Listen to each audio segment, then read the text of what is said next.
Hello. Hi. Hi. Hi. Hi. Hi. Hello, guys. Hello. It's me, your Hanyo. Sorry, I've been away for a minute. I haven't got a chance to do a bunch of things. Mostly just holiday shenanigans, fixing up being the house, and having to leave the comfort of my home. Which doesn't sound that bad, but to me, it's that bad. I don't want to leave. Don't want to leave the house. How's everybody doing? Hope everyone's having a great time. Sorry for the massive delay. Um, cooking dinner took a longer than it really should have. Then plus then after the cleanup and all the other junk. And I'm thinking I'm having some issues with the computer, or at least the software. Not sure exactly what it is, so I need to go check this real quick to make sure. Everything's sounding good. Everything's sounding good.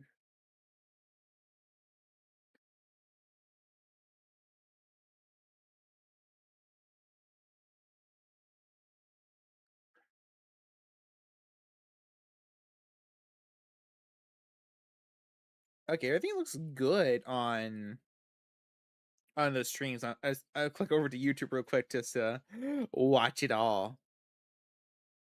Eh. Uh. Uh. The the regular live stream looks like the vertical live stream looks good. The vertical live stream looks excellent. The other live stream, like the standard stream, the other layout, it looks kind of iffy. It looks kind of iffy. And now that one's kind of loading kind of bad. Wait, that's what I look like on live on the okay, let's make myself a bit bigger.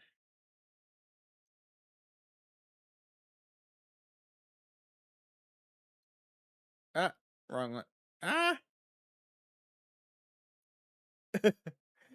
Okay, where's my face?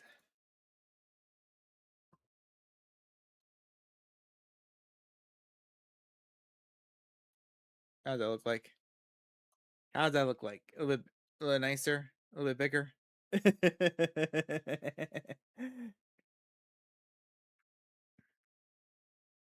Huh, I thought chat's gone. What happened to chat on my on OBS? I need to fix that. Where's chat?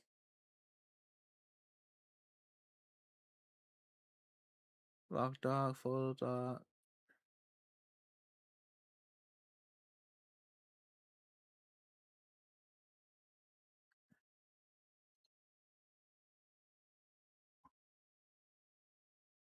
Uh, no, get this off, please.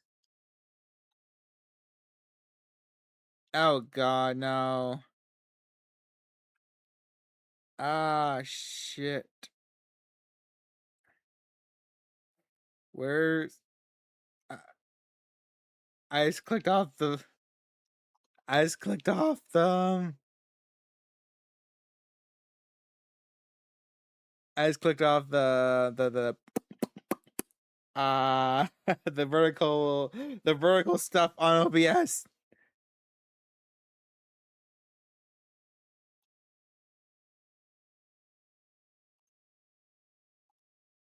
Uh, shit. Well, it's still working. It's still working on stream. It's still working on the stream. It's not that bad. There we go. uh, Today is not my day. Today is not my night. It really isn't. And the traditional stream is still acting all funky. uh, at least I got the vertical. At least we got vertical. Count on vertical. I already am liking the vertical stream. I wish I did it beforehand. And I like the format. I like the format. I'm gonna make sure everything's working good on. Oh shit. streams acting funky on Twitch too. Okay, so tonight's gonna probably be a little fumble fuck of stuff. Um, I was having a lot of issues setting the computer and stuff up. I was having a lot. Oh, hello! Hi, sorry, I did not see you there. I did not see you there. Like I said, lots of issues with today. um, what are you planning? I am planning a bunch of things. I have a bunch of things planned out for next week. And I have a couple fun things I want to do in February, video wise, not streaming wise. I don't know if I'll get them all done because I'm a procrastinating bastard, procrastinating master, procrastinating master.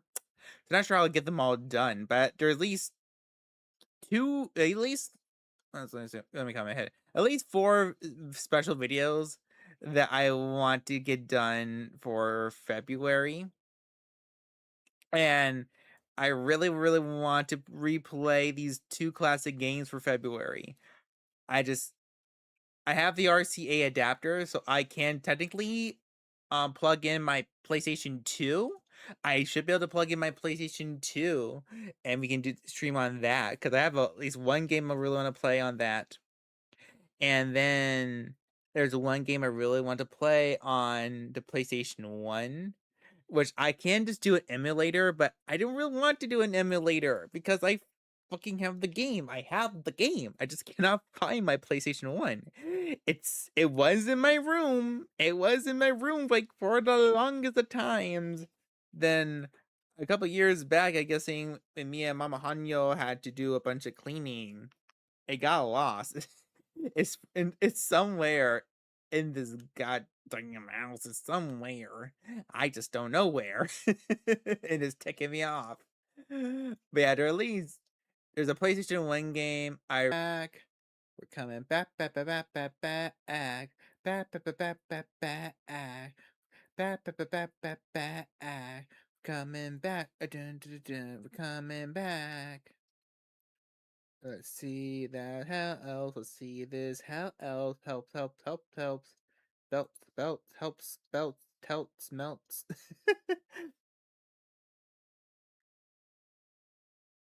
OBS is not OBS. This too must be the will of causality. It's work. Okay, the streams are working well enough for me to see that. Thank you. It must be causality because today's been awful. Okay, I'm being hyperbole. Today hasn't been awful, but the luck right now is awful. All right, so I'm still dropping frames like shit on um. That's what OBS is telling me. Game lag, major lag. I know it's the major lag. Um, let me try this.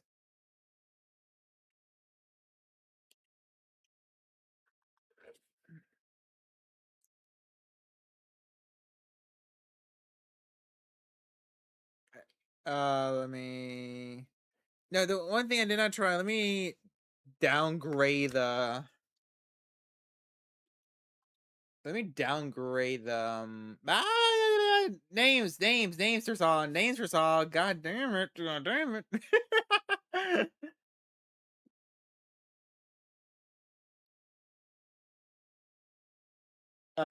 Okay. We're coming back. We're coming back. What's the word I'm looking for? I downgraded a whole bunch of features. I downgraded a whole bunch of features, so hopefully that helps a few things.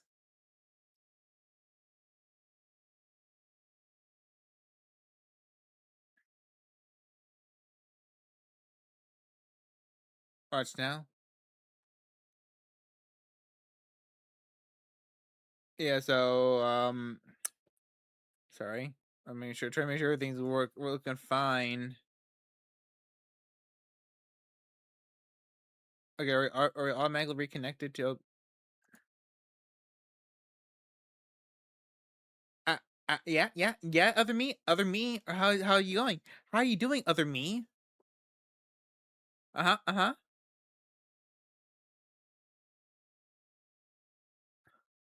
No, other me, why? Why, other me? Other me, why? Come back, talk to me. I need to understand what's wrong with you. Other me? Other me?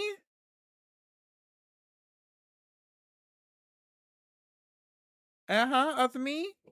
Other me?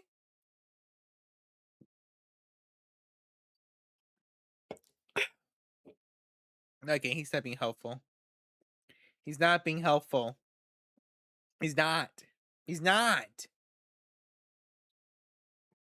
The Wi-Fi on my phone turned off. I know I barely take seeing information. I'm not sure why I'm checking, but why is this happening? I don't understand it. I don't. I don't. You want me to turn more stuff down? Because I will. Might look myself like shit, but I'm willing to do it.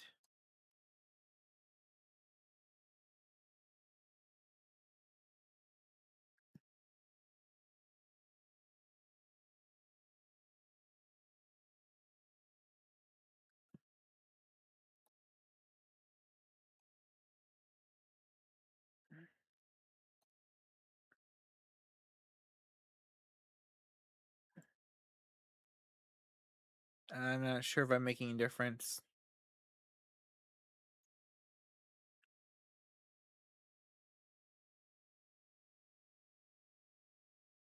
Updates. Snap sensitivity. Has nothing to do with.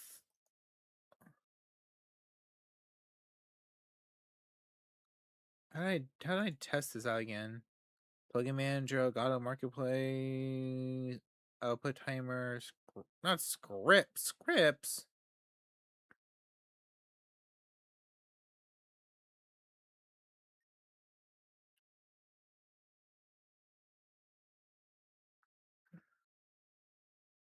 Tools.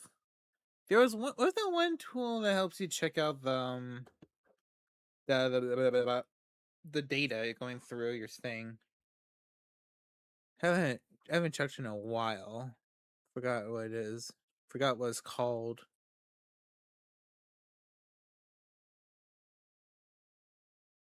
There you go. Stats. I think it's called stats. Where's the stats?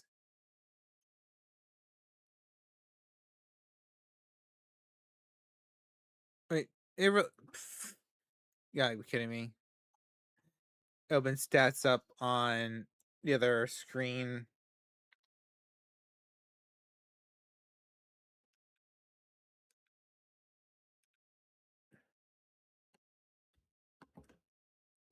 Stream live. Recording. That's right, I am recording this.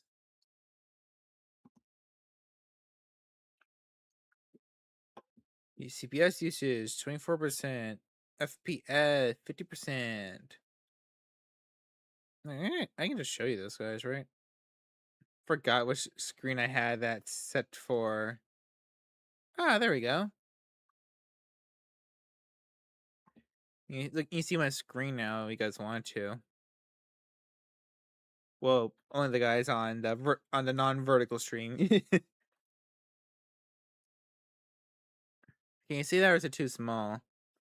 So CPS usage is 30%, 29%, FPS 50. Disk space. I need any more disk space. I need to delete more shit. I will. I will. Frames due to rendering. Memory usage.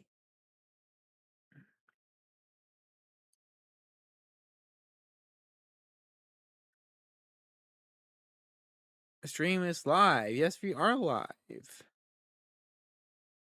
But why I keep dropping all these frames? I don't get it. I don't get it, guys. I don't get it. Like, can I just blow this? Blow it up so you guys can see better. Yeah, look at that. Look at that. Why is this so low? Why are you doing this to me?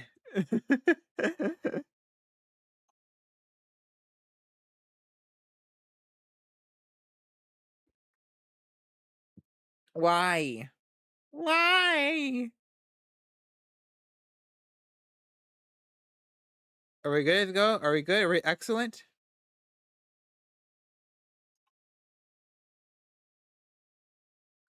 Hey!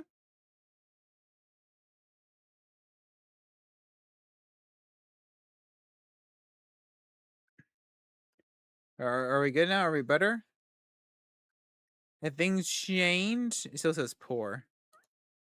And the lag is still pretty bad on yeah, because we're getting that's just catching up from right there. It's just catching up from right there.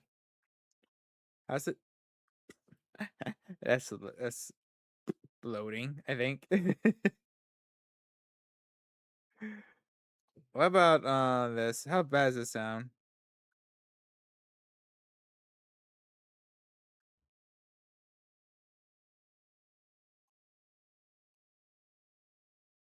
Huh? Yes, of the me? Of the me is acting very slow. Once again, if you're only on this on the if you're only on vertical, you have no idea what's going on.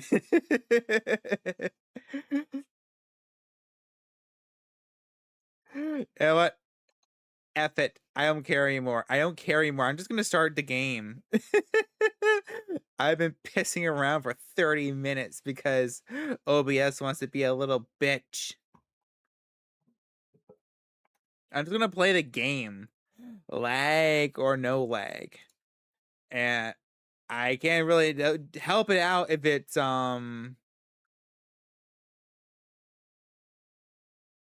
I can't really help it out if it's sorry, I'm losing my train of thought again. I can't really help it out if it's on Twitch side because Twitch is just being kind of iffy with it, but I will just post the stream. Like I will just post the stream as the video on YouTube, and I might just give that over to I might just get that over to Twitch as well. I wish I could find the Twitch doc for the chat. I'm not sure where the heck it went. Reset docs. What?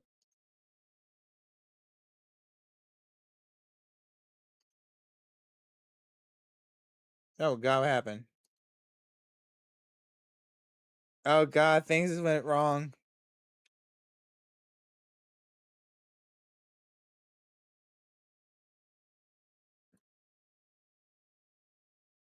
What did I just do? Now I just fudge up more stuff. I fudged up more things.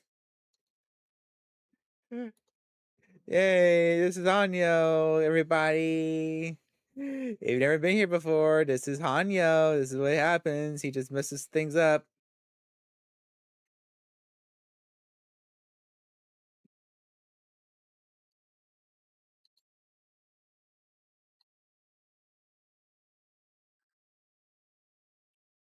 Oh, hi, Coco. What you doing, little baby girl? I'm trying to fix all my mistakes. Just the mistakes on the stream. I can't fix life mistakes. Those are with you forever.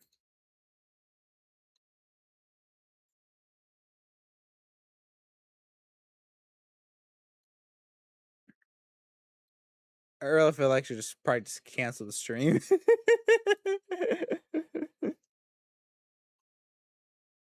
I mean, so many things like how many more signs do there have to be given to me, right?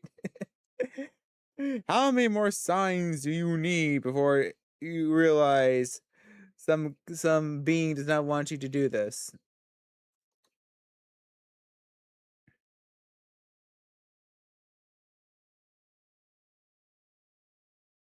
Not one. There we go.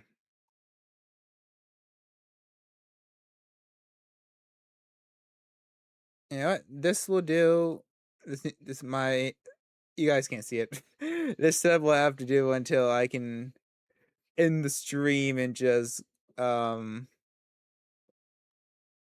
refix everything.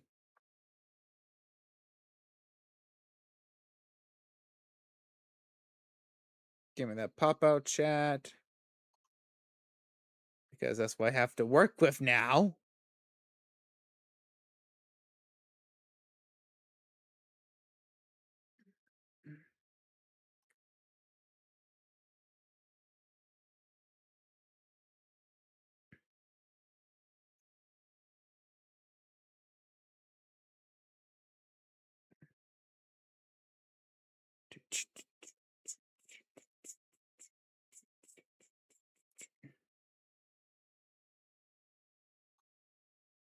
I'm gonna put that right here. And I'll put this chat. Coco, are you still here? Oh my god. Dog, what are you doing? You bury yourself under the covers? Oh, she's such a sweetheart. She is such a little sweetheart. She is such a little girl.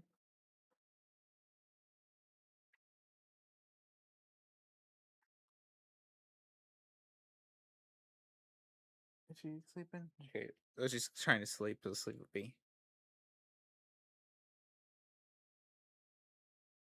All right, let's just do this. Let's just do this stupid game.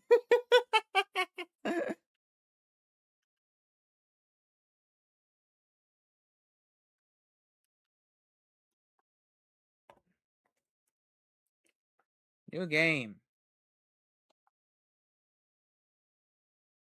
So, as the title of the stream, at least on the YouTube part, we are going to be playing a new character, the Ventru. The aristocratic blue bloods embody wealth, sovereignty, and control. A top level corporate executive will join their ranks tonight. All right. What's your name be? What's your name be? What's your name be? Last time we just used my name, so we were Hanyo. Her name's Amanda. I like the name Amanda, but let's choose something else. Something with an A. Ashley? Um, Actually, no. She doesn't look like an Ashley.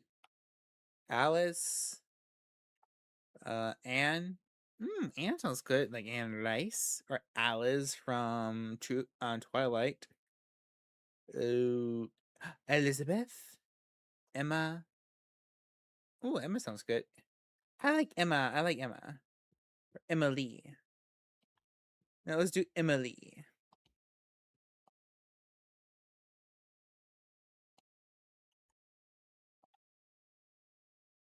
Accept. Accept it.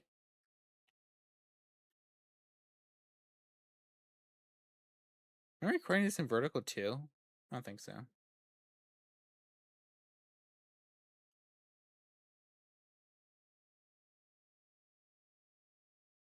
Let's again try to fix something. All right. I think this is the same. Am I live? Where's this? Where's that chat coming from? Where is that chat coming from? Because my YouTube and other chat are kind of mixed together. I shouldn't say that. Am I live? I am live.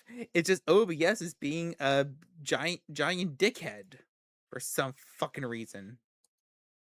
Sorry for the nastiness in the tone. It's just it's really taking me off. It's really pissing me off. Because my internet is fine. I have really good internet. And we only have this have it because I like to do this stuff. All right. So I'm guessing this is the one guy we met at the end of our first playthrough, Vincent, or where the freak his name was. I don't remember anymore because I waited so long to start this one. New York, New York taught me to believe in fate.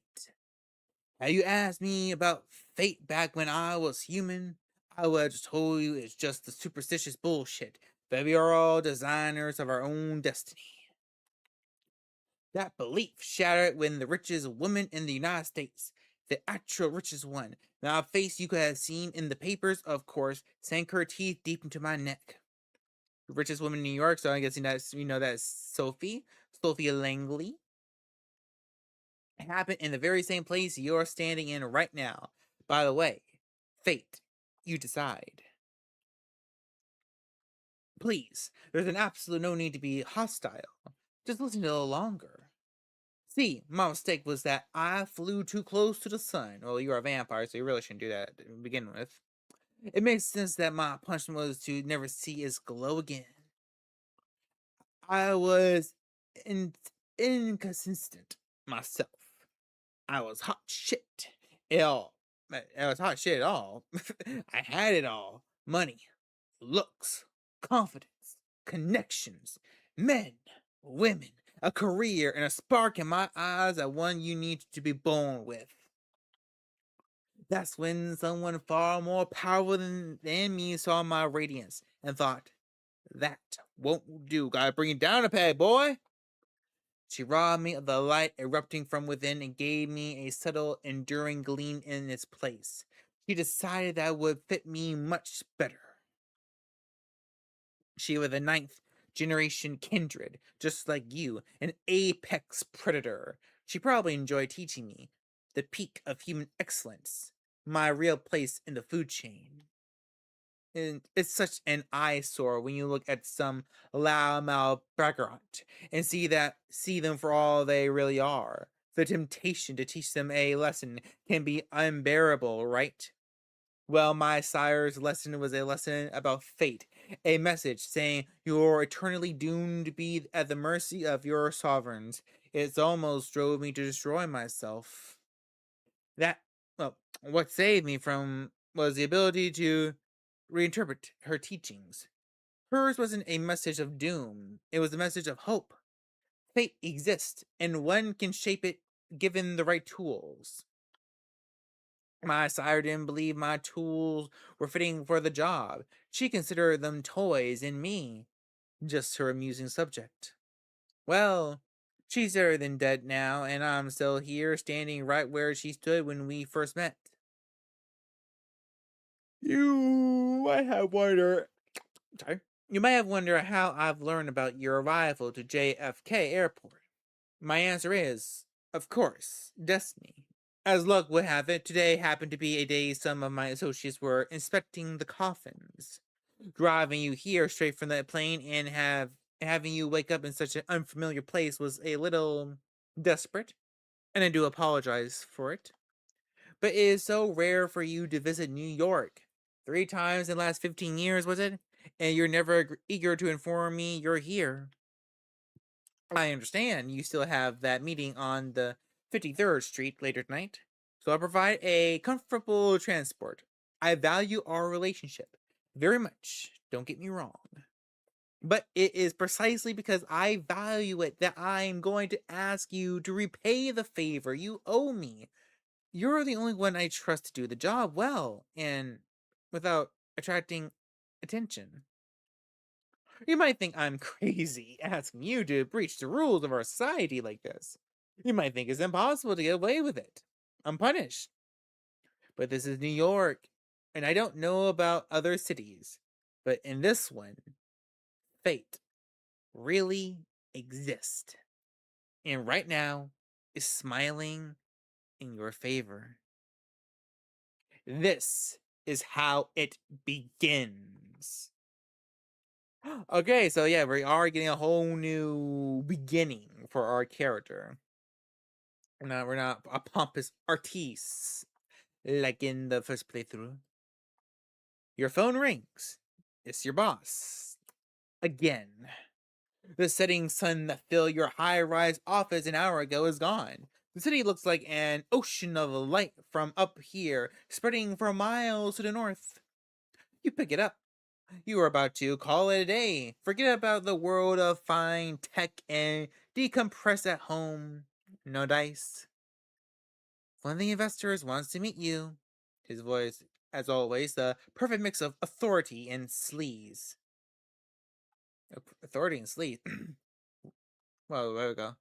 One of the investors, one of the investors wants to meet you. His voice always a buh. He'll come by your office in an hour.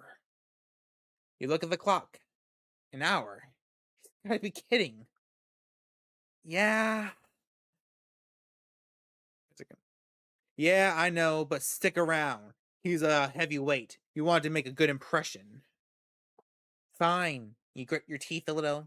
The boss hangs up. 2 hours, might as well pour another coffee into yourself and figure out the best use of your best use this the best use this to your advantage.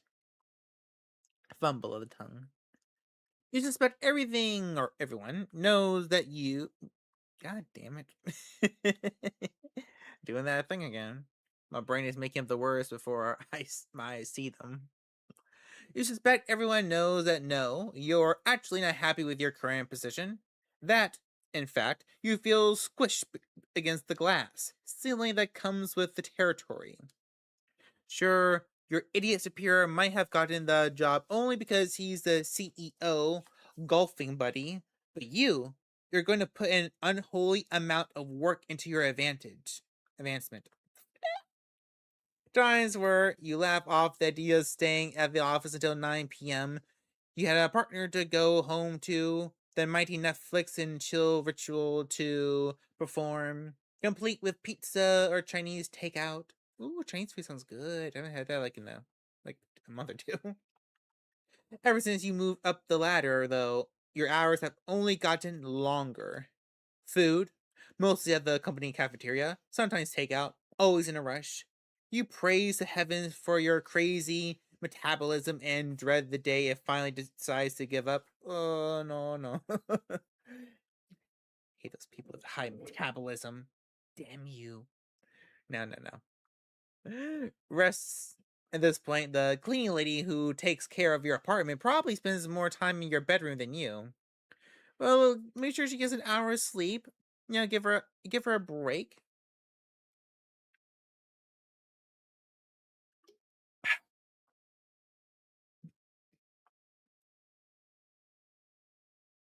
You flash back to your boss quoting Shakespeare to impress his new, extremely attractive and uncomfortably young secretary. For some must watch while some must sleep, so runs the world away. For some must watch while some must. That's a good line. Drinks, mostly with colleagues, and they all pretty much hate you at this point. Why? What did you do? What did you do? Another flashback. This time to the most profitable quarter in the company history. Still, the board decided that layoffs were in order. Your boss didn't feel like letting people know in person, so he passed the privilege on to you. Oh shit. No wonder they hate your guts. Got handed to him. He always knew how to pick his battles. But maybe, just maybe, tonight is the night it's all going to change. You decide to play the looks angle, nothing too slutty. You leave your blouse slightly unbuttoned, check if your ass looks as good as you remembered, and your pencil skirt mirror says yes. Ooh, okay, we looking sexy? We're looking a little bit sexy? It's not something you are proud of, but you've become too jaded to care. Knowing your luck, the imps are going to be one or of two types. A self-obsessed musk wannabe in his 20s, or a fat old pervert drenched in cologne. Hey, there could be a good guy. One of them could be good. You don't. This doesn't have to be one of the two. You hear the elevator ding. Time to get this show on the road. You take one final look in the mirror and fix your hair at the footsteps echo across the empty hallway. The man who approaches your office is not what you expect. He's slick, to be sure, but he seems a bit more refined than your usual company man. Expensive suit, matching tie and shirt, confident in his stride, surprisingly good looking. Oh, what the fuck? Ah, we did not see you before. You're new. You're not our old maker from the first playthrough. What the freaking devil? What the fuck are you? Oh, no. I don't even, I didn't even seem like a vampire evil. It just seems like old man, nasty. I don't like him. I don't like the way he's looking at us. I really. Good evening. Is that a good voice? Good evening. Yes, it's turn sick of my chest. Good evening. Hope this unforeseen visit isn't too much of an inconvenience. God, that voice. You're taken back by how smooth and strong it is. And his eyes, steel, blue, cold, intense. He's all business, professional, treats you in a manner that's appropriate to your stature. When he speaks, he actually looks you in the eyes and at your cleavage. He asks some questions about your work, tells you how he noticed your input after talking to the CEO, another golfing buddy, and comes charmingly close to calling your boss an incompetent doofus. All the while, you try to guess his accent, but can't quite place it. European, sure, but where from? European. Oh, come into my poor French accent. I know you've. Not good. I know I've kept you long enough, but would you indulge me and join me for a drink? Of course, for a minute there, it seemed like he wasn't that kind of guy. But what the hell? You go with it. He seems nice enough. Besides, it's not like you have other plans. The investor has a limo waiting downstairs, and the driver takes you to a high-end restaurant in Williamsburg. A seat is waiting for you in the lounge. It's just the two of you. You talk about this and that. Your companions seem to have a knack for history. I know, it's like he's older than he looks, maybe. So, tell me, what would you do if you had full control of the company? You almost choke on your wine. This is your chance. You say what you say what's been on your mind for months, but hide it behind a veneer of professional corporal blabble. Refocusing, listening to your instincts for once, reconstructing, kicking out your boss, aggressively pushing new markets, getting the hell away from all these horrible people. He likes the sound of that. He leans forward, his eyes flash with intensity and something else. A strange emotion that wasn't there. You'll do just fine. His words echo in your head as you black out. Mind control? Mind control? You wake up. God only knows how much longer. As you try to piece together what's happened, you hear a familiar voice. The investor, or whoever the hell he is, talking to someone. You suddenly recall snippets, fragmented memories. His sapphire eyes intently locked with yours. His teeth slightly longer and sharper. And something else. A feeling of your on your neck that takes you back to your last orgasm. It takes you back to your last orgasm. A company trip to Florida. A sweaty room, the cutie from HR who doesn't work there anymore. And then darkness. Yes, I'm done. Here. Consider my debt paid. The investor pushes the other figure aside and walks away from the lounge, barely bothering to look at you. The door locks behind him. Some time passes before you find the strength to get up from the couch. You touched your lips. Blood.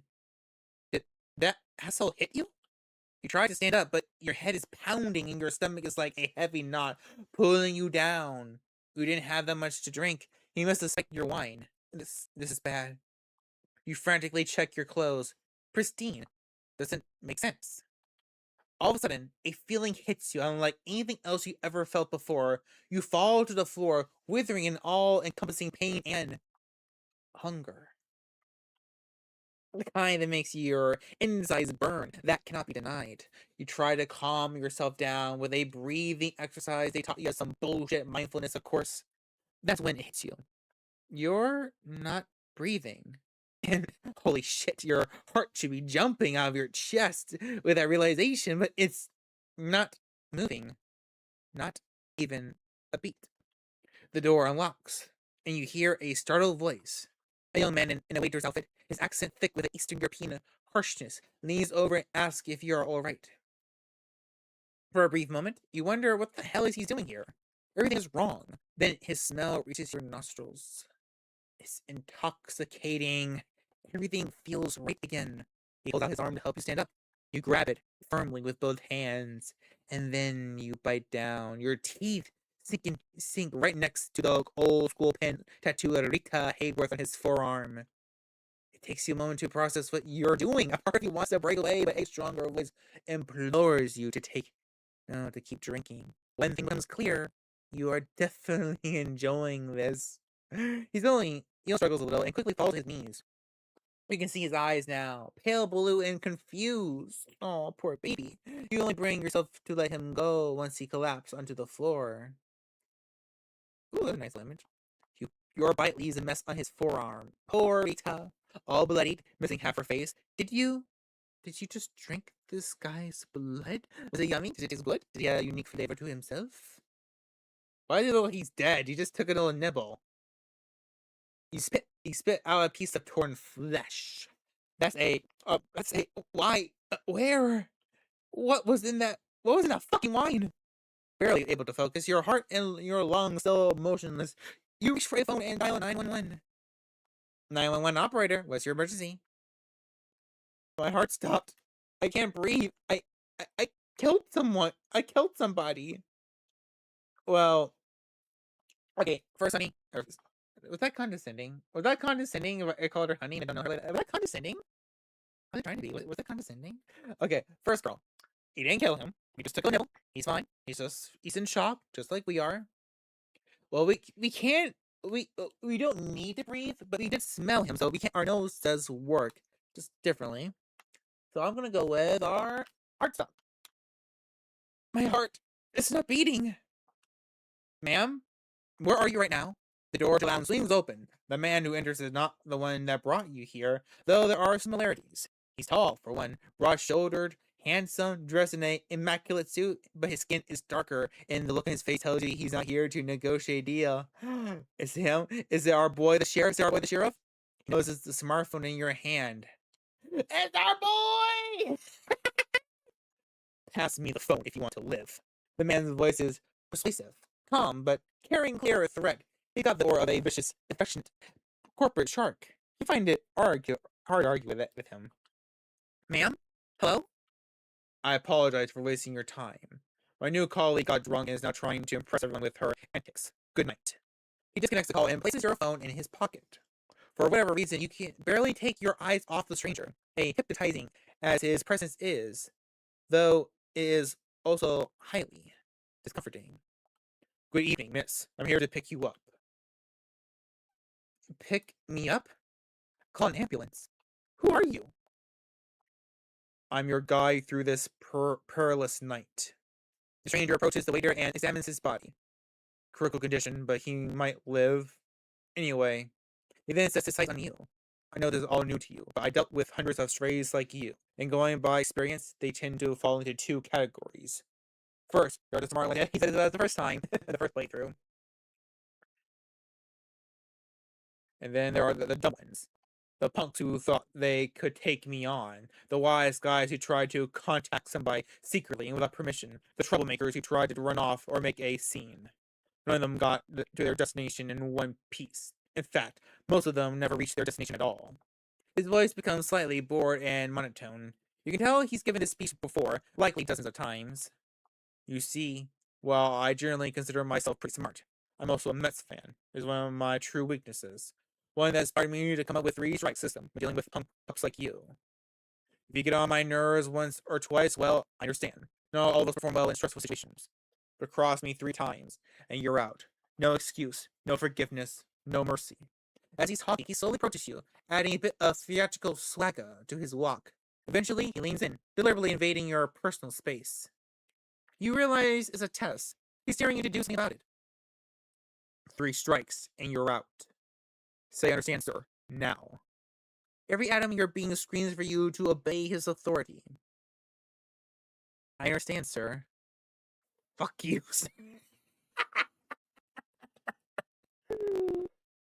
think I did this one last time. No, I think I didn't understand Sir last time. Uh, uh,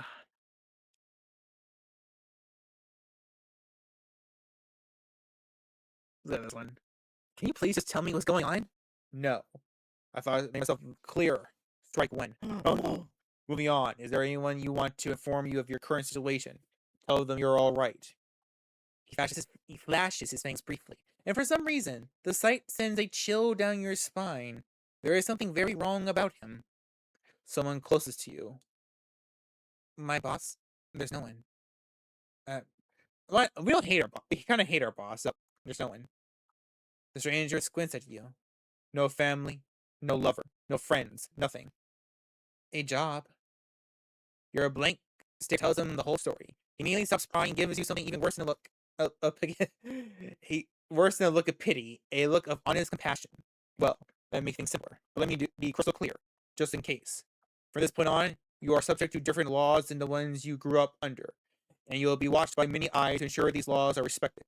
You are forbidden from letting anyone know you're still alive. You are forbidden from showing your face anywhere they know you. If anyone comes looking for you, it is over for both you and them. That practiced tone. Again, you put on your poker face and listen in silence. So unless you want your boss to end up at the bottom of the Hudson, I suggest you cooperate. Don't tempt me.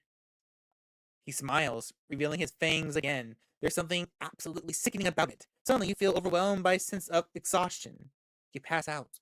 When you regain your senses, you find yourself in the stranger's arms. The man is holding you as you would a spouse who had a little too much to drink. You try to break free, but he holds you close and gives you a cautioning look. Only when you cease your struggling does he let you go. Only now do you notice the change in scenery. You find yourself in a fancy lobby, right next to the elevator. The place is virtually empty, save for a single concierge and some cleaning staff. Your companion gestures at the concierge as you pass and picks up the phone. How the fuck are you supposed to say that word? The elevator arrives, the door is open, and the man motions towards the cabin. After you. Where are we going? To a safe place. That's all you need to know. Trust me. You don't want to make this difficult. Just get in. Call for help. Demand to be let go. Step inside the elevator. I wonder if we really piss him off, will he just kill us? I wonder. I'm very tempted to do it. Uh, let's just go one. Going against your instincts, you enter the elevator. You enter calmly. Smooth jazz is playing over the speakers as the elevator starts its descent. You are dazed, panicky, but somehow locked in place. On one hand, you find the stranger's presence oddly soothing. On the other, you can feel your body tensing up with stress. You can't help but think back to the young waiter, the doe-eyed look on his face, the confused look he gave you just before. No, it's better to think about it. Better not to think about it. Plus, you have other things to worry about, like the fact that you're being kidnapped. The cabin door opens to the same garage you arrived at with the investor some hours ago. The man shows you a black Cadillac Escalade. I know what you're thinking. Getting into a car with some strange man. Boy, sure seems like a dumb idea. Maybe I can make a run for it. I might be able to lose him. So let me be perfectly clear. Your best bet is to get in, relax, enjoy the ride. The waiter. I have money. Listen, I have money. Good for you. No more questions. Get in the car, please. It seems like the worst idea ever, but the man made it very clear that you have no choice in the matter. We have no friends. Are you going to hurt me? No, not tonight. At the very least, unless you make me. Takes a glance at his expensive-looking watch. Listen, you really need to quit stalling. We're on a bit of a schedule here. The sun comes up in about 2 hours, and I don't intend to be here when it does. The sun? What does it matter when the sun comes up? Ah, you really don't know, do you? Good thing I got here when I did. He opens the car door and gestures towards it. You see no point in delaying the inevitable, so you get in. The door's locked behind you. The Cadillac is almost entirely dark. The side windows seem light-proof. The man gets into the driver's seat, starts the engine, and drives away without another word. Is this a joke? Did I die?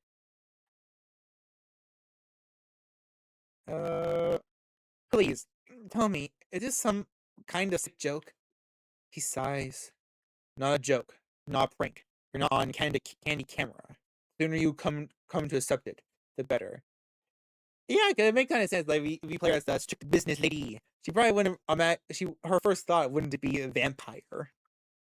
Listen, I realize you may have questions. Tomorrow you'll get some answers, but tonight you need to do what I say, and right now I need some quiet, please. You feel too confused to protest. You stay silent for the rest of the ride, even as more questions bubble up in your surface, bubble up to the surface. One of them being, did you actually kill someone tonight? Staring at the window, you find it hard to focus and quickly lose track of where you're headed. You can only tell that you haven't left Manhattan. In underground parking, almost featureless, empty, the car stops and the man opens the door for you. We're here. The stranger walks to your nearby car. He opens it and motions you to get in. Go on in. Make yourself comfortable. If you get hungry, again, take a look in the fridge. I'll pick you up tomorrow, and you'll get your answers. Behind the door is a small room. No windows, just a simple bed and a single light bulb hanging from the ceiling. A small fridge is humming away in the corner, accompanied by a rattling AC fan in the wall. You're leaving me here? That's not happening. Are the lodgings not your liking? Too bad. Look, this room is your best chance of seeing another night. I realize you've been put in a problematic situation, and not entirely your fault. Corporate and you might still make it. Cooperate! God damn it, my dumbass brain. You'll learn more tomorrow, but for the time being, get in and get cozy. He gestures inside the room. Urgh. You step inside. The stranger nods. Good night. He locks the door behind you. It looks very sturdy. You open the fridge. There's a single plastic bag there, filled with red liquid. No label. Tomato soup. You feel sick to your stomach. Best to leave it here for now. You lie down on the bed. It's a simple mattress. On a metal frame. At least it's not too filthy. You think back to how this evening began. This investor, is he friends with the dark-skinned stranger who picked you up from the restaurant? What happens now? Unable to relax, you spend an hour or so playing out various scenarios in your head. Eventually, you decide to give in and let exhaustion take over. Whatever tomorrow brings you, you'd rather face it well rested. Plus, there's no way in hell your boss is going to notice your absence tomorrow. That and maybe some of the restaurant staff will feel a pang of consciousness. Pang of consciousness. I can't read. I can't read. I'm dumb. I'm dumb. I'm dumb. Someone will notify the police. Someone will find you, right? You flash back to the waiter's tattoo, the bloody Rita Hayworth winking at you over a pale mess of a wound. You did this. You bit him, drank his blood, and it tasted good. But if you can never go home again, you are so tired, your entire body tenses up. One last time, and before you know it, you drift away into oblivion. You wake up. That in itself is a surprise. You barely remember when you drifted off. It didn't feel quite like sleep, more like plummeting into an endless void. Can you imagine that's how death feels like? The room is unchanged. The lamp is still on. The AC is still rattling. The refrigerator is still humming. You take a look at your watch. It's almost 9 p.m. You slept for 17 hours straight. Maybe. Sorry, trying to stick to the stream one more time. A bit early. God, are we that far behind again? Oh my god, oh my god. Well, the stream on vertical looks decent. Stream on vertical is decent, at least. At least. Okay, sorry, skip back to this. Maybe you died, your breath is gone, and you feel no thumping in your chest. Does that qualify as dead if you're still conscious? Well, it depends on your idea of meta-science. You're not sure about that, but you are certain about one thing. You are hungry. It's not your stomach rumbling, though. It's not your belly. It's not your poor, poor belly. It's a need that starts somewhere in your abdomen and spreads to your chest, throat, and the back of your head. Ooh, I like that. I like that description. Because in my vampire story, which I haven't touched. Am I live? Yes, I'm live. I am live. It's having a lot of issues with the having a lot of issues with having a lot of issues with the internet, or I don't even think it's the internet. Cause my internet's pretty good. It has to be my computer, or at least, or maybe just OBS. I'm not sure what the issue is, but it's not me. Not me. It can't be me. I did nothing wrong.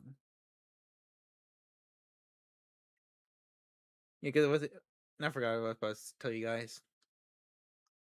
You open the fridge. The bag is still there. You take a closer look at it. If it's soup, then its color and texture are off. You pull the cork out. Take a cork. I thought it was a plastic bottle. It's a bag. How the fuck does a bag have a cork in it? Well, I guess it's kind of like if it's like kind of like balloon shaped bag, and it's like a thick plastic. I guess you could use a cork or something like a cork. I just realized that that's a weird description. Or am I being stupid again? I'm just probably being stupid again. Holy shit! There's no mistaking it. It's bagged blood. The smell is faint, and you remember some situations in the past where you found it nauseating, but now it's almost no, not almost. It is enticing.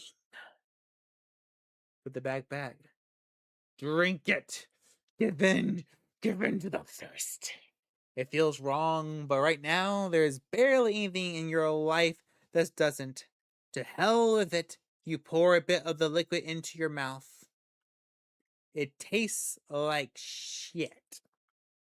It's coppery, thick, clinging to your tongue and the insides of your mouth like a film of dirt. I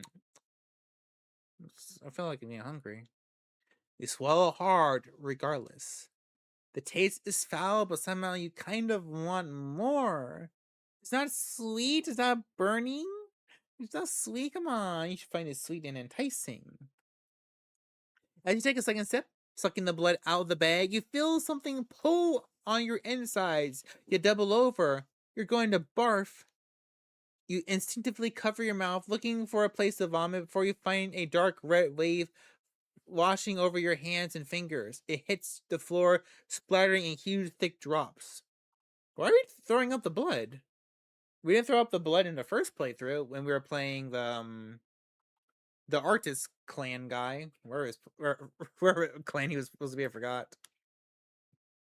You keep heaving for a moment longer. Nothing is coming out, not blood, not bile, not even spit, but still something in your body wants to push it out.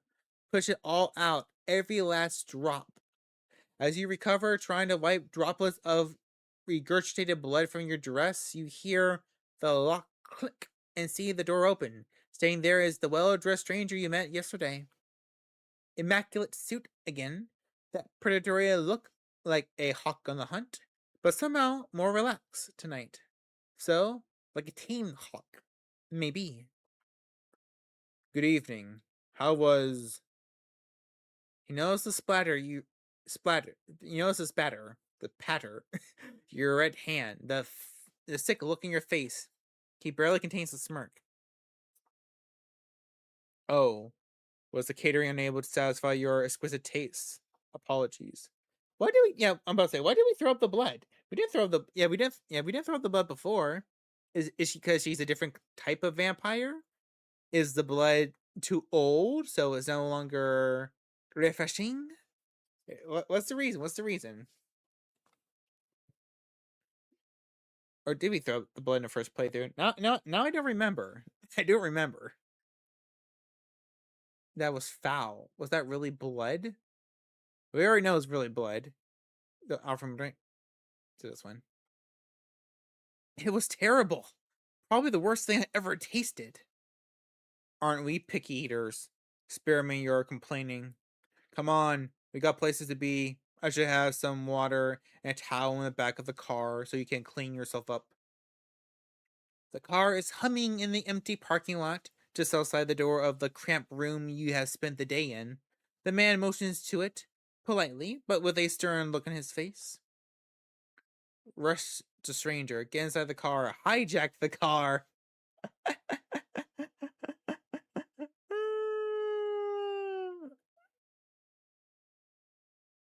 Oh, what's it in the chat? I can't see. What does it say? Sorry. Wasn't it telling? Oh, there it is. Vampire Queen 29. I don't know. That's a cool emote. Never seen that one before.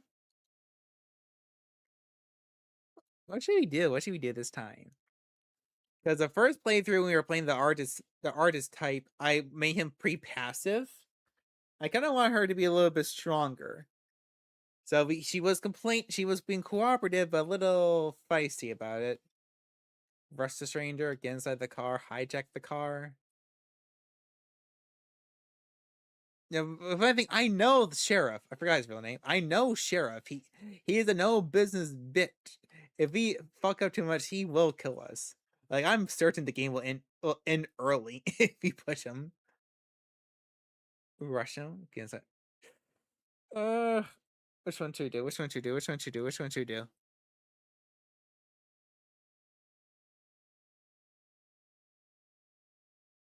You are not about to give up this easily. Putting all your strength into it, you ram the stranger with your shoulder. You bounce off him. We bounce off him.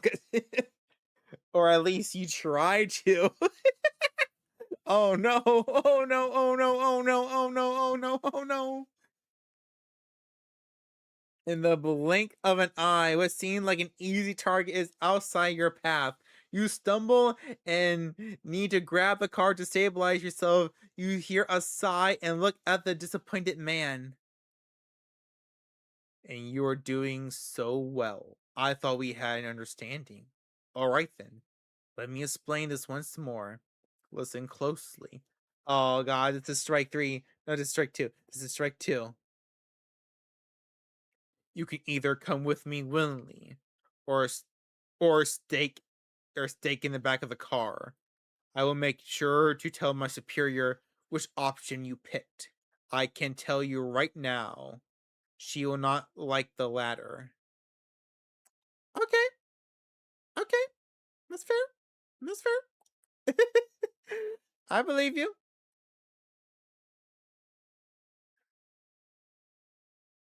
Choose carefully, but choose quickly.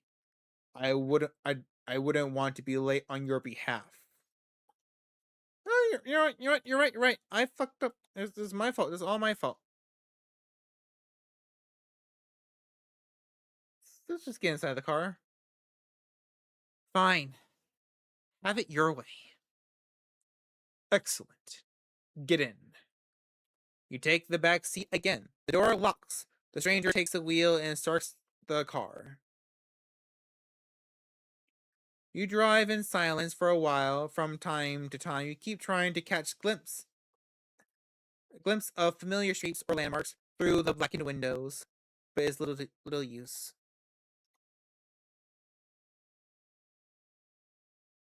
The car is also soundproof, so all you can hear is a bit of traffic humming in the car's engine. The driver doesn't say anything and seems focused on the road. Why is this popping up? Sorry. I'm trying to fix the chat a little bit. The chat windows got a little kind of disappeared on me. No OBS, don't take up the full computer screen. Bad OBS. Been bad all night. Is it funny when OBS just wants to be an asshole for no fucking reason?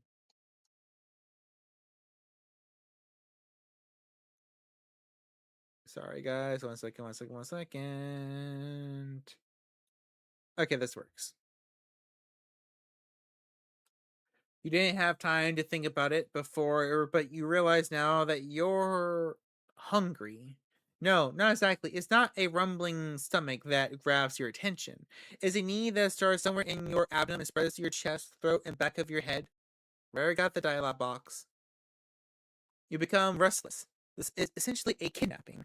Whatever this guy says about its purpose, it doesn't change the fact you're being held against your will and you're not used to following orders when you can delegate them to somebody else. You feel a need to get a semblance of control over the situation. So you decided to prove yourself useful. A worthwhile skill set. I can get you a lot of money. I know people. Well, she does kind of know people. She does have connections, apparently. Where those connections are, I'm not sure. But yeah, let's try this one. Listen, I know how to reach people, celebs, various industry leaders, politicians backed by rich lobbies. I doubt these will help you where you're going. You're playing in a whole different ballpark now. A short pause. I'll be frank. Currently, you're in no position to offer anybody anything. The sooner you accept that, the better. Curse him out. Call him a nobody. Ridicule his lack of ambition. Oh. Oh. Now, I think we'd be panicking by now. So, pig-headed fuckboy. Hey. Sorry. Not that one. No, that. Hey. Language. A short pause. He actually looks insulted. Your attitude won't help you make any friends. In your current position, you definitely need some. Consider that perfectly in silence. That dull hunger strikes again. The powerlessness hurts you. You are used to people listening to you, or pretending to care about your demands at least. The driver doesn't play that game, and it annoys you to no end. It takes you another 20 or so minutes to get to your destination. As the door opens, you try to get your bearings, but you're still in New York. That much is certain. Queens, maybe. After me. No sudden movements, please. We got the red marks around us. We're hungry. We are getting hungry. You approach a nice looking building that houses a 2-story gallery called the Art Hotel. The Art Hole. The Art Hole. Two large men in suits flank the door on both sides, and they give your companion a nod as you approach. Prompted by the stranger guiding you, you walk inside. The gallery is full, which is unusual at this hour, to say the least. About 2 dozen faces fill the showroom, and a number of waiters navigate the gathering, serving drinks. All of them are beneath the guests' attention. The visitors are well dressed for the most part, but it's unclear what they have gathered here for. Nobody seems to be particularly interested in the art pieces on the wall, and the atmosphere is polite, and naturally so. Many guests turn to look at you and the stranger who brought you here. Their glasses are varied. You see open contempt on a few faces and animated interest on others. Most of the eyes in the room calmly observe you, as if wishing to appraise your worth. This reminds you of your company meetings. You, the only woman in the room, silently judged not on her merits, but her standing on the list, past and clandestine, clandestine email threads between your male coworkers, until HR found out, that is. Ah, come on, ew, come on, dudes. Be nice. Not the most pleasant experience, but there's no denying it taught you resilience. When the others would cower, you now straighten up back. When others would turn their gaze, you met the you met the eyes of the gallery guests with confidence. Not this bitch. Good evening, Kodar. And you, child? The noble, cold voice takes you out of your head and back to the situation at hand. The gallery, a crowd of strangers, you being brought here against your will, for what purpose? The room awaits your response. What is this about? Excuse me, what? Good evening, miss. Oh, which one, which one, which one? Which one, which one, which one? Which one, which one, which one? Good evening? Excuse me, what? The Prince of New York City, Helene Panard, child of Markelia, is addressing you. Whelp. My sheriff, this harshness is unnecessary. This fledgling has every right to be confused. She is somewhat plain looking and doesn't seem to possess a great deal of charm.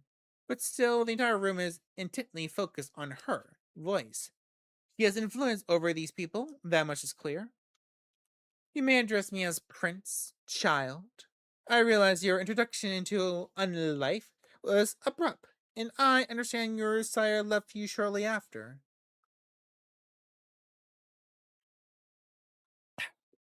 The rules of our society dictate I punish you both for this transgression.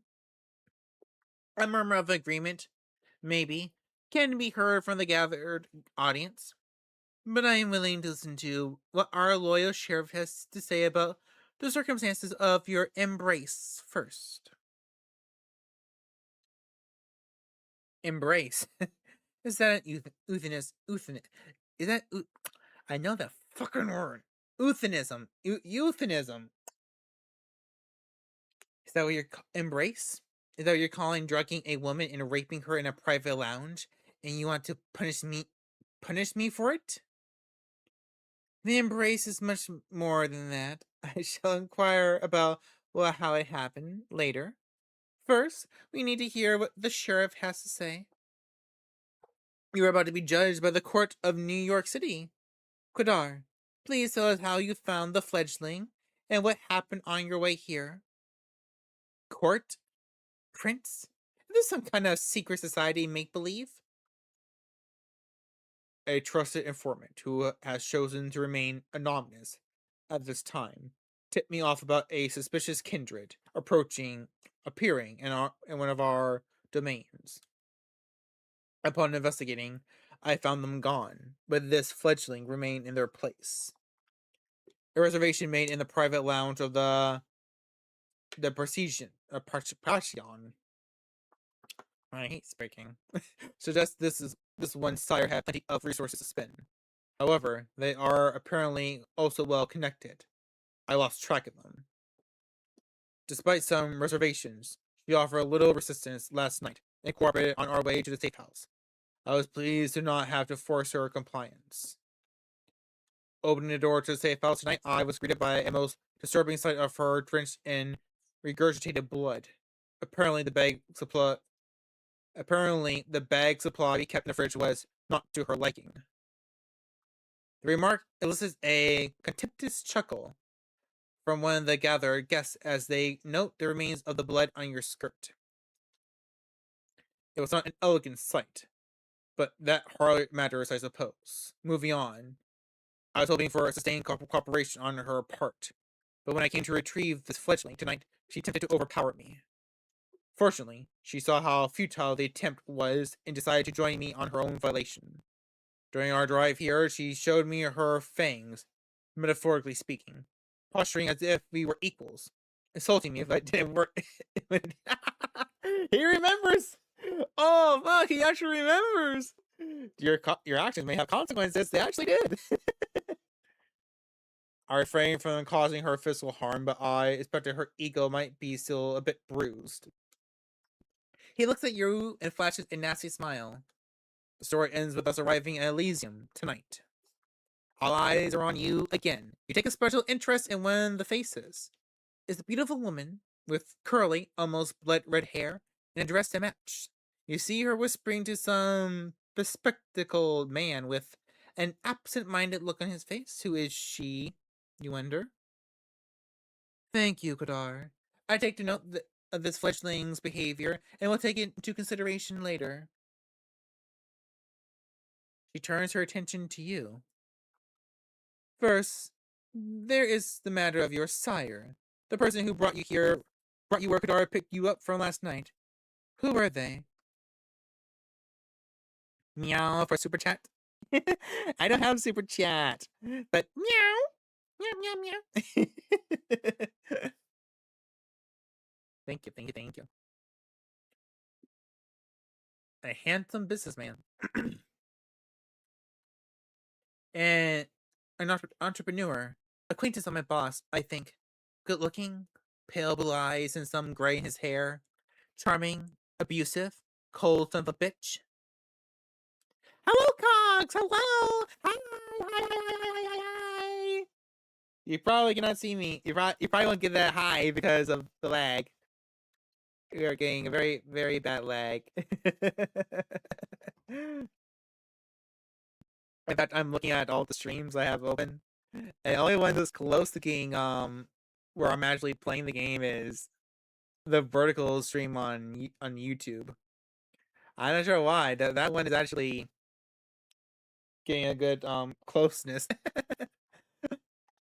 I was like, I'm gonna update the name on.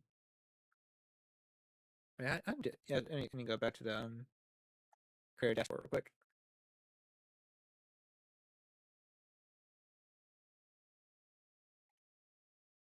I'm gonna update the name on Twitch win.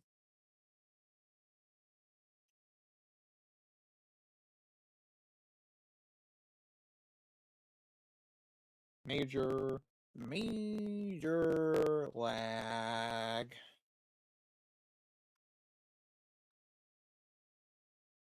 Dun dun dun dun dun dun. All right, let's get back. Let's get back to playing.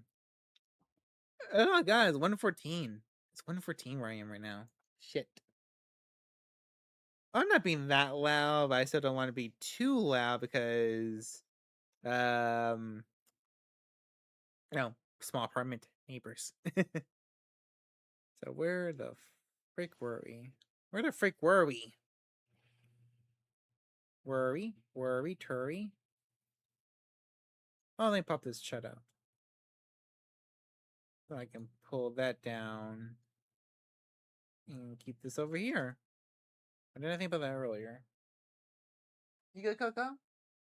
Good, baby girl? Okay, she's still sleeping. You feel tired and angry. This whole situation, spending the day in some underground parking lot, having to bear the looks of a room full of strangers, is almost too much to take in stride. There's no reason you should take it in at all. Take it out. There's no reason you should take it all in stride, but you do because if there's one thing you professionally career has taught you, it's that.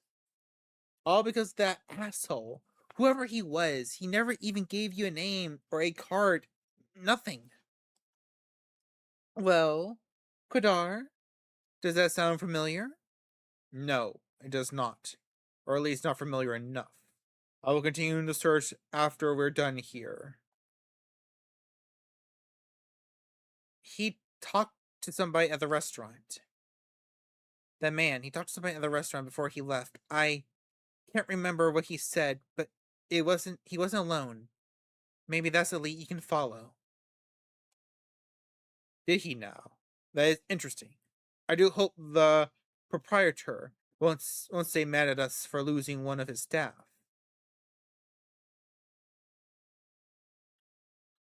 It's almost like he knows the waiter's fate is still bothering you and takes a pleasure in pointing it out. Thank you for the observation. I will investigate it later. What shall I do with the fledgling, my prince? What is your recommendation, my sheriff? The traditions are clear. Thou shalt only sire another with the permission of thine elder. If thou create another without thine elder's leave, both thou and thy progeny shall be slain. I am ready to fulfill my duty. Stay your hand for just a moment longer, Kadar. I wish to consult my counsel on this. Make sure everyone is in agreement. Of course. He seems strangely relieved. The prince leaves the main showroom, and a handful of people follow her out. We're about to ask the Squidar what all that talk of traditions and councils was, when the red-haired woman approaches the two of you. Sophie. Sheriff, I was wondering if I could have a word with the fledgling. What for? He lowers her voice in response. Come now, Kadar. We all know what the verdict is going to be. Let me speak to them. You might not have to stay in your hands tonight, after all. Her words grab his attention. His face is hard to read. It's like several emotions are struggling for domination. Anger, sadness, hope, gratitude, resolve. I'll go get my sword. He steps out of the room the way you came, and you are left in the showroom with the woman in the red dress. He takes you aside, and the eyes of the remaining guests follow you. Well then, fledgling, you are in quite the pickle. What do you mean? What was that about a sword? Maybe you'll tell me what the hell this is. I am. Let me cut straight to the point. Last night, you became a vampire. Wait, what? Oh, yes, I'm well aware of how ridiculous that sounds. It's the reason why we have these nicer words for it: kindred, being embraced, having a sire. The fact remains. The beings called vampires. You're looking at them. They're us. You glance around. Some of the guests are still occasionally looking at you, commenting, commenting, commenting in a hushed tone. Many of the patrons are pale, really pale. Most hold glasses of wine. No, not wine. That's not wine. That's not the right thickness. And it's not the right color either. You're trying to come up with something sensible to say, but you're drawing a blank. It makes a morbid kind of sense. You drank blood last night, there's no denying it, and your breathing has not returned. Your heart remains still. A vampire. Two voices in your head starts battling for supremacy. One of them slowly being begins to put everything that happened since yesterday together, coming to a conclusion that no matter how insane it might seem, nothing but what she's saying makes sense. The other voice just keeps saying, "What the fuck? What the fuck? What the fuck? What the fuck? What the fuck? What the fuck? What the fuck? What the fuck? What the fuck? What the fuck? What the fuck?" You're surprised. This is often how it plays out by design. Quidar deliberately keeping you in the dark and all. If you do nothing, you will be cut down as sure as day follows night. But I am here to offer you a chance. Wait out. Under one condition. I will take you under my wing. If you're lucky, the prince will be in a good mood tonight, and Qadar's complaints about your behavior won't influence her judgment. This society values this docility.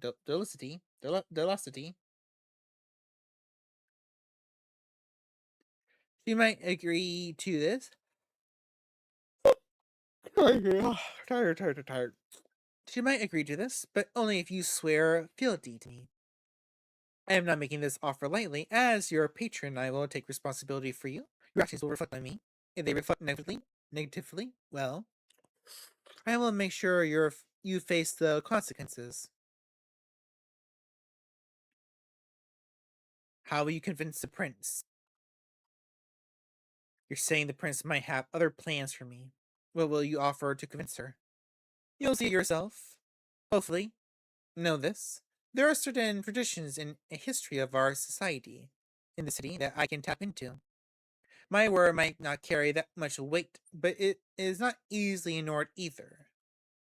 Steps and hushes voices can be heard from the side room. It seems the prince and her council are returning to his showroom. Quidar appears from downstairs as well and starts walking towards you. Let me turn this down a little bit. My head is hurting a bit. No, like not bad. I don't have a migraine. It's just a headache right now. When you hear the verdict, ask to be spared. I will intervene. Remember my condition. She flashes a heart-melting smile towards Quidir, who does not smile back. The sheriff's immaculate suit is now complemented by a curved, oriental-looking metal scarab, fastened with a colorful slash around his waist. It would look vaguely ridiculous if it wasn't surprisingly intimidating first and foremost. Quidar takes his place next to you and observes as the prince takes center stage again. Loyal kindred of New York City, Camellia, gathered here tonight, I have made my decision regarding this fledgling. Their behavior since being embraced has been disagreeable, and that does not bode well for them becoming a valuable member of our society. You are all keenly aware that these nights we need to close our ranks and trust the wisdom of our elders and their traditions more than ever before. As our trusted sheriff pointed out, there can be only one course of action. No. No. Anything but that. Anything but that. Although I acknowledge some of my counsel's defeat. You okay, Coco? Getting up? No, she woke up. She woke up. Hi, baby girl. What you doing? You tired? You wanna go back and go back where your king pad is? You wanna come up here? Wanna come up here? Wanna come up here?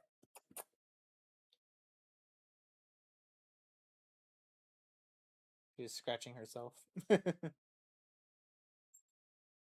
are you so itchy? You need another bath already?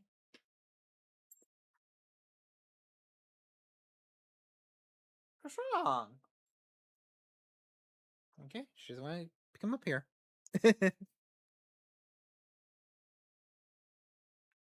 Although I acknowledge some of my counsel's divergent opinions on this, she takes a look specifically at the one of the people who left the room before, a somewhat plainly dressed, shy-looking man whose skin has a somewhat healthier tone.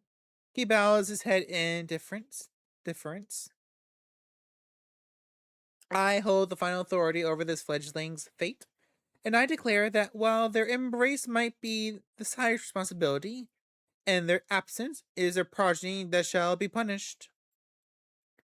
The sentence is final death, to be resolved presently. Kudir? Hi, baby girl. Wanna come up here? Come here. Come here. You can't be climbing on my lap though. You gotta lay down. Good girl, what's wrong?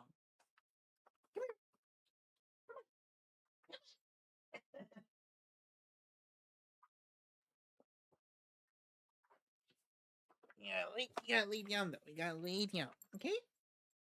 You gotta lay down, okay? Alright, how about like this? Yeah. Yeah, as long as you be like this and don't do anything crazy. Okay? Yeah. Alright, gotta get the headphones back. Oh, yeah. There we go. You hear a scraping sound and see that the sheriff has unsheathed his curved sword.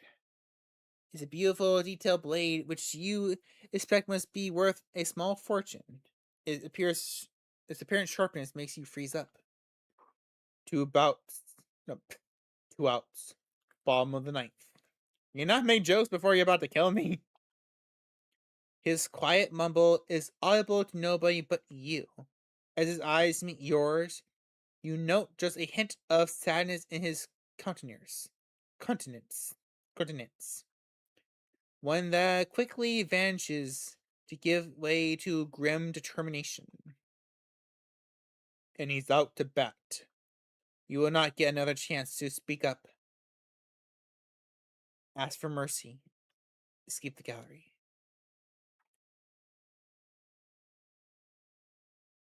I don't want to say, I don't want to remain silent and see what happens, but if I escape, I'm just going to be killed, so you make your choice. Spare me, please. Don't make me beg. God damn it. Prince? Prince, if I may ask you to stay the sheriff's hand for a while longer. Quadir looks at the prince, awaiting her response. The sword is still hanging above you, threatening to fall at the moment's notice. Is there something you'd like to say, Miss Langley? Yes, if I may. At first, the prince looks somewhat annoyed at the distraction, but she stays quiet for a while, measuring the mood in the room. The bored elites suddenly look at you with aroused interest. Some of them dismayed at not seeing the bloodshed, but all intrigued by the unexpected twist. The prince nods. Well, let's hear it. So he takes a few steps forward. All eyes are on her now. But Kadir, heavy hands on your shoulder, makes it clear you won't take advantage of the distraction. My prince, While the traditions are clear, I believe that the proper context should be observed in addition to the letter of our laws. This fledgling is a burden, but with proper guidance, they could become an asset to our domain. I understand you are volunteering to take this unruly child under your protection? Yes, I am willing to give them a chance and to prove. Yeah, come on, that's a good girl. That's a good girl. You're a good girl. Yes, I am willing to give them a chance and prove to the entire domain that they can adhere to our expectations. I will take nothing less than their entire cooperation, naturally. Whispers can be heard again, and incredible, incredible voice or two. A hush, just behead the fucker. Some unexpected exclamation of surprise. Silence! I ask all of you to make a note of this moment. I might be persuaded to bend one tradition in this child's favor, but another will have to be enforced even more firmly in its stead. Until thy progeny shall be released, thou shalt command them in all things. Their sins are there to endure, or are thine to endure. Are you certain that that's a responsibility you wish to shoulder, Miss Langley? I am willing to guide this fledgling and add a valuable valuable ally to our sect in a time of need, yes. But I would like to receive the right of destruction over them, if it please you.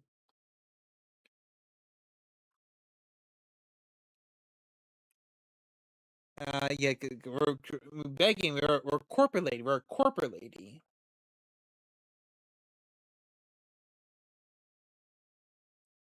Do I have a gun in the game? No, no. We do not have a gun in the game. Because it's mostly a visual novel. In the first playthrough, we did not get a gun. We did get some powers. Mostly they were powers of persuasion. I didn't really get to play with the other powers because I think because we made the character really passive. I'm gonna see if I can really stretch whatever powers she's gonna have. I'm worth keeping as an ally, Prince. What's wrong, Coco? Why are you shaking your head? What's wrong? I'm tired. My voice distracting you?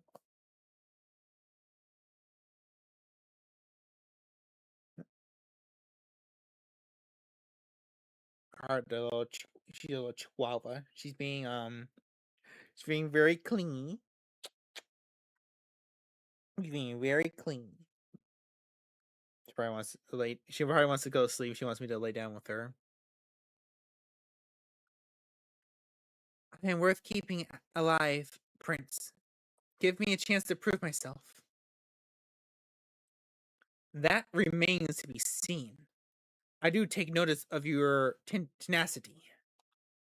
See that it doesn't become a burden. I shall grant what you ask. Let it be known, Sophia Langley of the clan of Rose will become this fledgling's patron. They shall be considered like sire and child.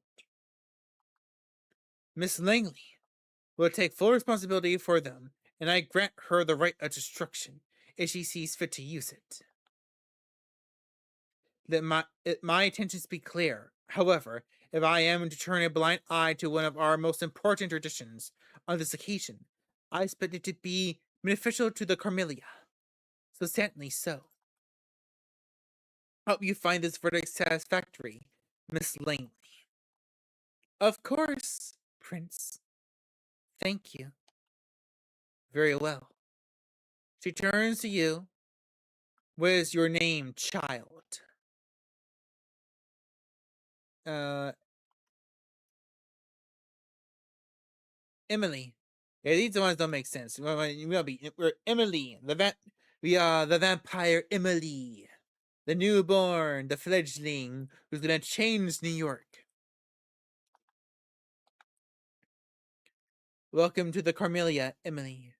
Now, this evening proved to be more eventful than I anticipated. But with the fledgling's fate decided, I believe our meeting here has concluded. Thank you all for appearing on such short notice. Give my regards to those who couldn't make it. Kadir, a moment of your time before I let you return to your duties. He shoots you a side glance that doesn't leave much space for interpretation. You will be watched. You will be judged. And if need be, you will be punished. The two of them leave the gallery. Well, Emily, I think we are both already managed to significantly improve each other's evenings. But let's keep the ball rolling, shall we?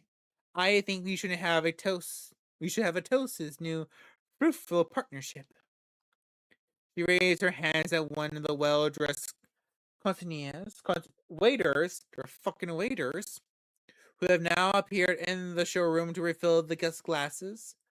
The conventional handsome man approaches with a care, a carfa, a carefee, a carfee, a red liquid.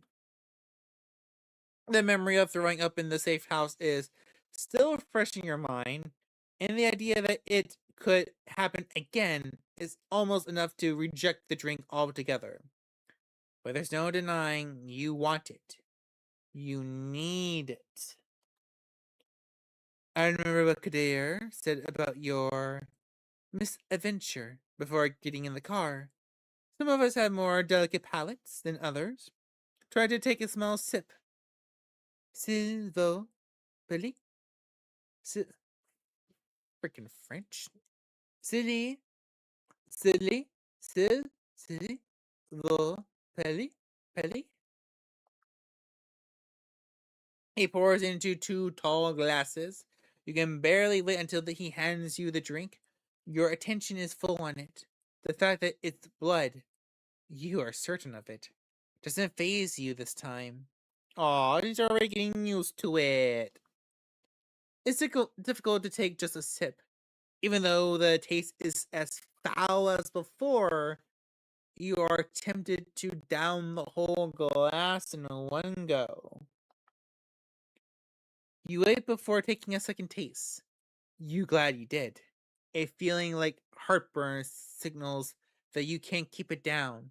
You spit it back inside the glass. Sophie looks on. Oh, sorry, Coco. My controller slipped, almost hit her face. Oh, we want to hit you. I'm not surprised. NYC caterers have very borg borgageous idea about what good blood should taste like. Well, you just need to keep trying. At Sophie's request, the concierge serves you three other variants of blood. The first two are as horrible and ingestible as before, both ending up back in the glass, with moments of tasting them. Before the third try, you are almost ready to throw the glass at the wall in frustration. But finally, this one's different. Instead of mud and decay, a surprisingly rich bouquet of tastes. You feel blissful at ease as Sophie takes notice. Ah, there it is. Jacob, will you kindly let us know who the donor was? Leave the bottle, please. The concierge nods and leaves again. You take another sip, and another. You empty the glass. The dull filling your stomach and head starts subsiding, but you still want more. Sophie pours you another glass and refills hers. She takes a sip. You have a curiously specific taste, Emily. Is it the clover notes, the traces of caffeine, or the bittersweet aftertaste of melancholy? You taste nothing of the kind, but it doesn't matter. It's tasty, but not as delicious as it was last night. Not as intoxicating. It manages to silence the hunger. Somewhat, somewhat though. Drinking blood puts you at ease. It is a strange realization. The man named Jacob comes back with a small card and leaves it with Sophie. She takes a quick look and passes on to you. It's somebody's medical details. An office worker, male, Caucasian, 32 years old, blood type ABRH plus, blue eyes, brown hair, no history of substance abuse, New Jersey native. Might one of these details be what makes the difference? Now that we have picked the right bouquet for your palette, these documents should be useful in identifying your exact tastes. Should they be O or H plus or Joycey boys? Joycey boys. But I believe you have more questions, no? Perhaps we should start with those related to substances. How much do I have to drink? Where do I get blood? How will I know what I can drink? Ooh, this is a good one. These difficulties of mine, how do I navigate that? These difficulties are mine. How do I navigate that? How will I know what kind of blood I can drink? It's a tricky question. I believe you will just have to trust your instincts on this. With time, you should be able to narrow down your particular preference. Blood that you reject is, of course, no value to you, and is a horrible waste. No amount of it will ever sate your hunger completely, but every little tip counts. If you're frugal or forced by the circumstances, you can survive many nights without a single drink, but it's risky and will tempt the beast that is part of our curse. It will take some time to find the right balance. Tomorrow I shall take you hunting, and we will explore this topic further. But you should be good for now. What will you the beast, the hunger. We asked this before, so let's do this one. So now that I'm working for you, what are my responsibilities going to be like? It's a bit more complicated than working for me. If I wish for a servant, there were easier ways to achieve that than risking the prince's charging at Elysium. I can see potential in you that would have been wasted if I hadn't spoken up. Not to mention, it would pain me to witness the senseless final death. It always does. That said, I will require that you defer to me in all things, but me being your mentor and superior also means I shall treat you as my loyal retainer and understudy. With me, you can go far. Without me and proper guidance, you would have become a clear danger to the Masquerade. That is why, with your sire gone, the prince wanted you out of the picture too. The concierge returns, asks for permission to intrude, which Sophie gives with a polite smile, and leads him to whisper in her ear, "You know that the gallery is now almost empty." I'm being told the gallery is just about to close. But we still have quite a lot to discuss. We'll go to one of my apartments. My jalopy is waiting downstairs. Come. The smile she puts on could tip any negotiation towards her favor. Her words are like honey, and she makes it impossible to take your eyes off her. You're under her spell momentarily.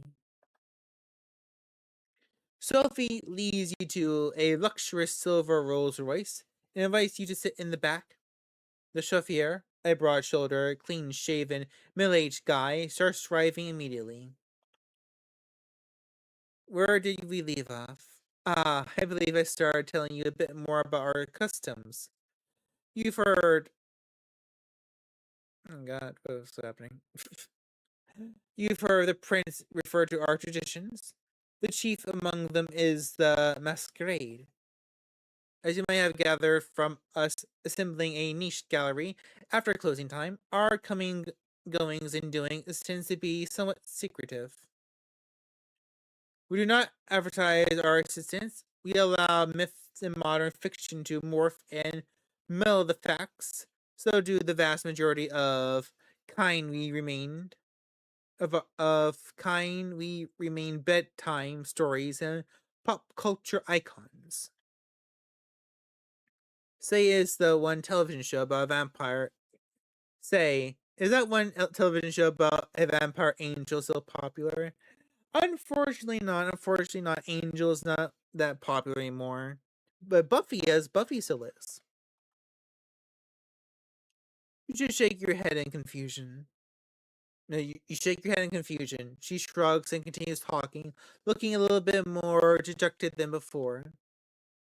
Our clandestine ways help us remain safe. Allow us to allow us to explain away the occasional trip up to the rational minds of the 21st century humanity and dictate much of our interactions with mortals.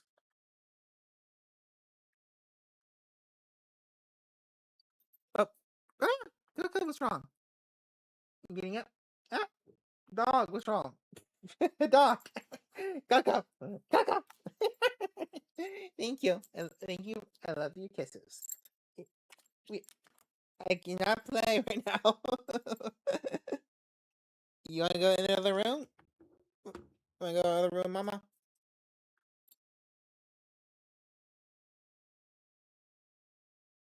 What's wrong?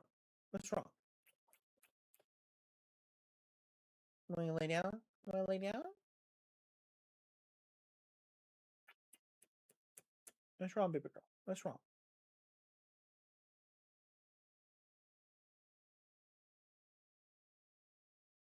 I don't think she knows what's wrong. And I think you know what's wrong. I don't think you even know what's wrong. Do you? Do you? Do you? Ah! Go put your paws off my face. Ah! Okay. It disappeared for a second. I'm just gonna mute the thing. Be right back. Be right back.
Okay, we're back.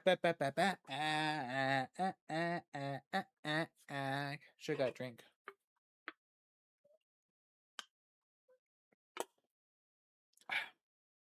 I put the little furry gremlin to bed.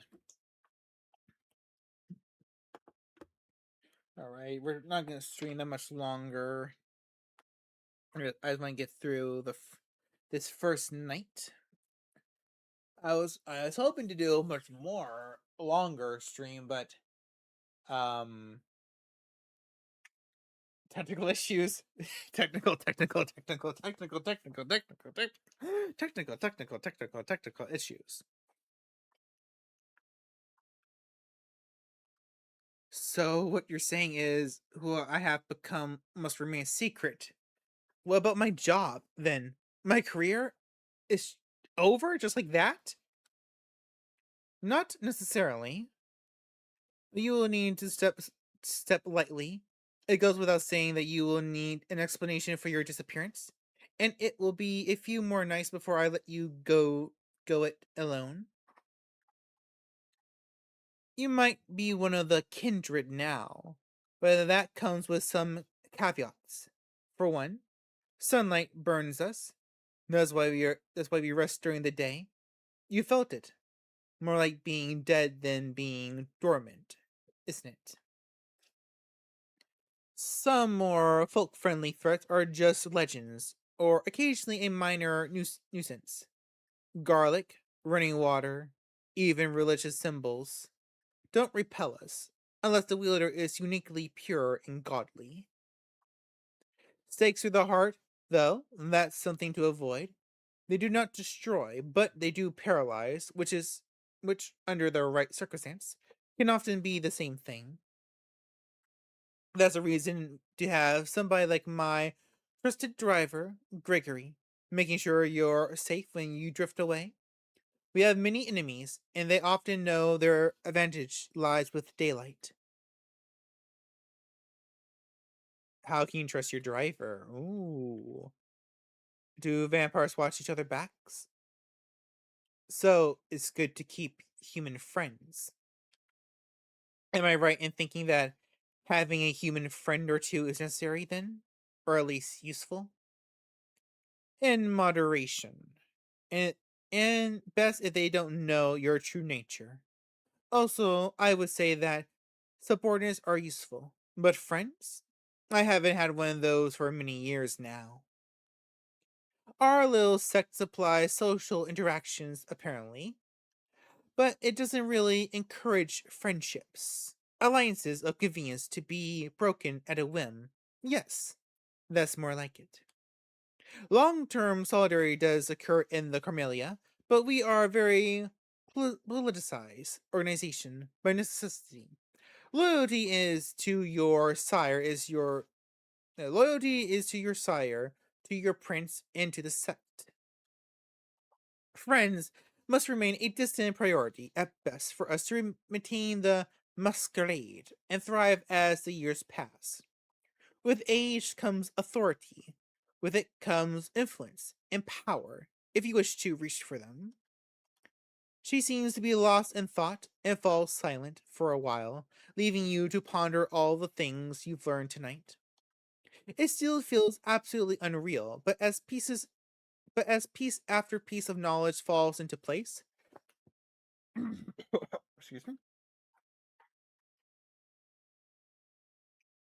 The image becomes almost like an entirely logical jigsaw puzzle. Wherever you wouldn't believe on your own, you witnessed. Many questions swarm through your thoughts, but the one you keep returning to is what your place in this new reality should be. The car stops. You're in the city, in front of an old but well renovated apartment building. We're here. Would you like to see your loggings? Is it another parking lot room? Is another drab, safe room in an underground parking lot? For my safety and all that? Don't be ridiculous. You're not a sireless fledgling in Kadar's stern grasp anymore, and even he wouldn't hold you there any longer than necessary. I think. Come upstairs. She leads you through a small hall with a night guard who greets Miss Langley with a good evening, and you take the stairs up to the second floor.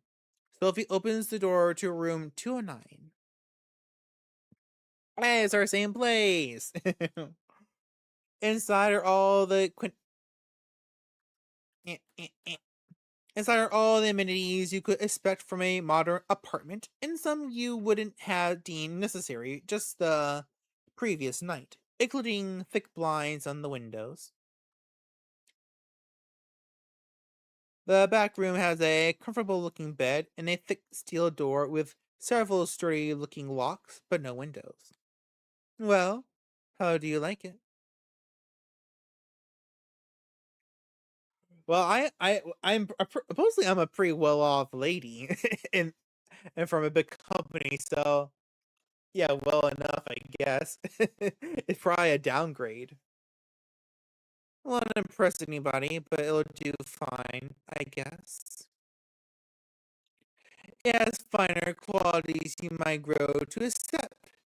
Make yourself at home. Tomorrow I will take you hunting and discuss the blood in more detail. I'll let you get comfortable. The keys are in the television set. I'll come pick you up tomorrow night. Use the back room for rest. You can lock the door just in case. It stings a bit when she leaves. It's like the room suddenly became a few shades dimmer. You inspect the kitchen, hoping to find something to drink. Nothing. No regular food either. Feels strange that Quadir could be more thoughtful host than your new sire, even if only in that respect. You briefly wonder if the sheriff might have a hidden side. With nothing left to do, you lie on the couch with the TV playing in the background for company. Col- Columbia reruns. Columbia! I still need to watch Columbia. I've seen clips of it and it seems really good. Kojak reruns. President of the United States got himself into a serious trouble again. Oh god, no, not again, not again. What the fuck was it this time? The President of the United States got himself out of trouble again. What the fuck was it this time? Putin's you start yelling over each pundits start yelling over each other about things that seem a little less insignificant just 2 days ago. You start drifting off, reflecting about another night of confusing conversations and worldview shattering revelations. How many more before you finally understand what happened to you and what you're supposed to do now? You kept coming back to life. You left behind the people you should contact, the things you want to pick up from your apartment. You wonder when you'll have the chance for either. As you start to feel the same tiredness that made you drift into a cold sleep last night, you settle into the back room. The bed is comforting, the lack of windows less so. You leave the light bulb on. Looking at it, you realize it's the closest you'll ever come to staring at the sun on a breezy summer day again. A wave of melancholy overwhelms you. A few minutes later, your consciousness fades and you sink. No, you sink. You take the plunge into darkness again, sinking, sinking, sinking, sinking.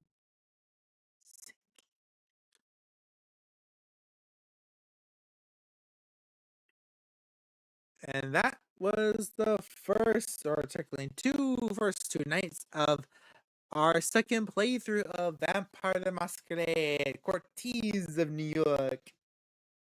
And I'm liking the differences so far. I'm liking the differences. Oh, fuck my phone's put on. I'm liking the differences. I really am. I wish we could have done more, but technical difficulties, technical difficulties, technical difficulties. They're still pretty bad on all the streams. On all the freaking streams. I have no idea why. I have no idea why. It's so frustrating. Tomorrow, I made the schedule for this week. Tomorrow, we were supposed to play the Iron Lung. I really want to play the Iron Lung because movie's coming out. Markiplier, he's getting ready to do his thing. I really wanted to play the game and see what this like. Because I haven't watched a playthrough about it in a while. And if our the the internet or OBS keeps acting this way, I may have to push this off. I don't want to do that. I want to do. I was going to stream almost every week, every day this week, except for 2 days. So really messing up my plans, messing up what I had to go for us. But I'll try to figure something out. If you can do it, great. If you can't, we'll figure something out. I'll figure something out. But until then, I'm gonna leave. I might need to upload the stream as a video because I'm pretty sure it's awful. It's how it is. Just how it is right now. But yeah, I'll see y'all later. I've been Hanyo, your demon is in the file. I hope you all have a great evening, night, morning, wherever you may be in the world, and I will see you all tomorrow, maybe, hopefully. Okay, bye bye, bye bye, bye